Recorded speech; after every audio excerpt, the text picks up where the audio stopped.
তো hey guys, আর একটা নতুন ব্লগ নিয়ে চলে আসলাম তোমাদের সাথে। তো এই ব্লগটা হচ্ছে বেহালা টু বজবজ ফুল মিনি ব্লগ, ফুল রাইডিং ব্লগ আছে। তো পুরো ব্লগটা সাথে থাকার চ্যানেলে নতুন হলে চ্যানেলটিকে সাবস্ক্রাইব করে দিও। তো ফাইনালি ঘুম দিয়ে উঠে আমি আর আমার বউ রেডি হয়ে গেছি, এখানে দেখতেই পাচ্ছেন আপনারা। তার সঙ্গে আমার ছেলেও রেডি হয়ে গেছে। তো এবার বেরাবো আমরা বজবজের দিকে, ফুল রাইডিং মিনি ব্লগ। তো এবার বৃষ্টিও চলে এসছে, প্রত্যেকবারের মতন বৃষ্টিটা আবার জ্বালাতন শুরু করে দিয়েছে। তো যাই হোক, বৃষ্টি থামার অপেক্ষা করি, না থামলে বেরিয়ে যাব। তো আমার বউ এখানে বসে বসে দেখছে যে বৃষ্টিটা কখন থামবে, কিন্তু বৃষ্টিটা থামার কোনো নামই নিচ্ছে না এখানে। তো খুবই আশ্চর্যজনক ব্যাপার, যখনই আমরা কোথাও বেড়াতে যাই বৃষ্টি এখানে চালু হয়ে যায়। তো কিছু করার নেই, এখানে বৃষ্টি হবে তো আর আমরা কি করব, আকাশের দোষ সেটা। তো অবশেষে আমরা বৃষ্টি না দেখেই বেরিয়ে পড়লাম রাস্তার দিকে। দেখতেই পাচ্ছেন ব্রিজের তলা দিয়ে যাচ্ছি, বৃষ্টি যাতে না আমাদের গায়ে পড়ে। তো এনজয়।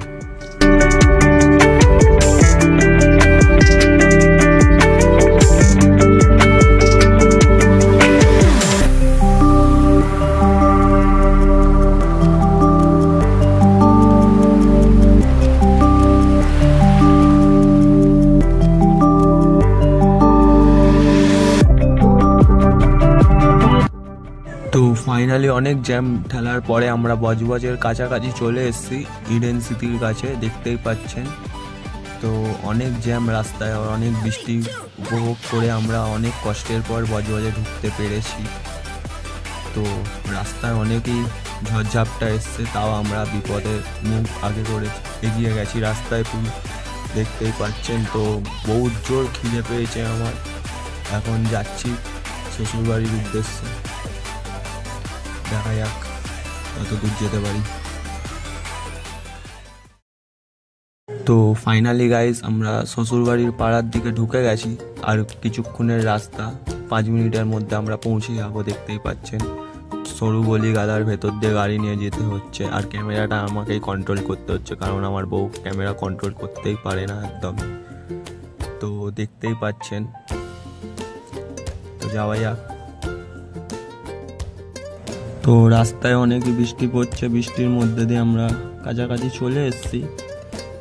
তো এসেই গেছি ফাইনালি। তো গাইস, আমি তো আগেই এসে খেয়ে ফেলেছি এবং আমার বউ পরে খাচ্ছে, দেখতেই পাচ্ছেন আপনারা। কারণ আমার হেভি জোর খিদে পেয়েছিল, বলছিলাম যেটা ব্লগের মধ্যে। তো আমি আগে খেয়ে ফেলেছি, এবার আমার বউ খাচ্ছে। আর খিদে পেলে আমি খিদে সামলাতে পারি না, এটা সবাই জানেন ভালো করে। আর আমার ছেলে এখানে ঘুমিয়ে গেছে এসে খেয়ে। তো এবার রাত অনেকই হয়েছে, তো এবার বেরানো উচিত, কারণ আমরা ঢুকতে ঢুকতে এত রাত হয়ে গেছে, তো বেশিক্ষণ স্টে করতে পারিনি। তো বেরিয়ে গেলাম আবার। রাত্রিরের ভিউ দেখতেই পাচ্ছেন, পুরো অন্ধকার রাস্তা, ভয়ানক, এখান দিয়ে যাওয়াই মুশকিল, পুরো অন্ধকার রাস্তা, পুরো অন্ধকার।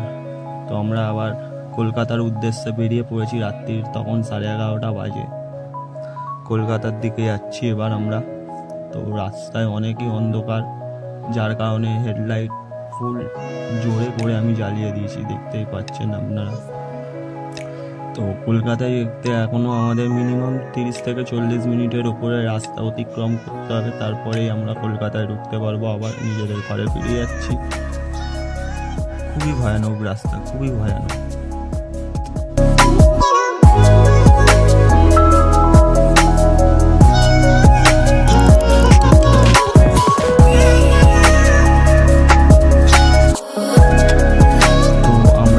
জঙ্গল পার করে এবার ফাইনালি মেন রোডের দিকে উঠে এসেছি, কিন্তু মেন রোডের যা অবস্থা, চাঁদে যেমনি পাহাড় থাকে আমাদের কলকাতার রাস্তায় তেমনি পাহাড়ের গর্ত। সরকার না অন্য কিছু কি জানি, রাস্তা ঠিক করবে না, কিন্তু ভোট আসুক, ভোট চাইতে চলে আসবে। রাস্তার যা অবস্থা, বাপরে বাপ, একটাও লাইট নেই, দেখতেই পাচ্ছেন আপনারা। খুবই বিপজ্জনক রাস্তা, খুবই বিপজ্জনক। বজবজের রাস্তায় কখনো রাত্রিবেলা রাইড করবেন না, আপনাদের আমি বলে দিচ্ছি। তো ফাইনালি আমরা বাটার কাছাকাছি চলেই এসেছি, দেখতেই পাচ্ছেন আপনারা। রাস্তার যে অবস্থা, তার মধ্যে লরির জ্যাম, এত লরির জ্যাম যে বলে বোঝাতে পারবো না গাইস। তো বাটার কাছাকাছি আমরা ফাইনালি চলে এসেছি, দেখতেই পাচ্ছেন আপনারা। তো প্রচুর জ্যাম রাস্তায়। তো ফাইনালি বাটার কাছে ঢুকে গেছি আমরা। খুবই জ্যাম এখানে, রাস্তার যা অবস্থা, রাত্রিবেলা রাইড করাই উচিত না এইসব রাস্তা দিয়ে। ফাইনালি আপনারা দেখতেই পাচ্ছেন এখন বাজতে যায় রাত্রির 12টা। তো বাটার মোড় পুরো ফাঁকা হয়ে গেছে এখানে, যার কারণে ভিডিওটা বেশি করতে পারিনি, দেখতেই পাচ্ছেন। তার মধ্যে আমার বউ অতটা ক্যামেরা করতেও পারে না, যার কারণে ওকেই দিয়েছি ক্যামেরাটা কন্ট্রোল করতে। আর আমি তো আর গাড়ি চালাতে কন্ট্রোল করতে পারবো না। তো ফাইনালি গাইস আমরা ঘরে এসে খাওয়া দাওয়াও করে ফেলেছি। তো আজকের ব্লগটা কেমন লাগলো? আজকের ব্লগটা এতটাই, নেক্সট ব্লগে আবার দেখা হচ্ছে।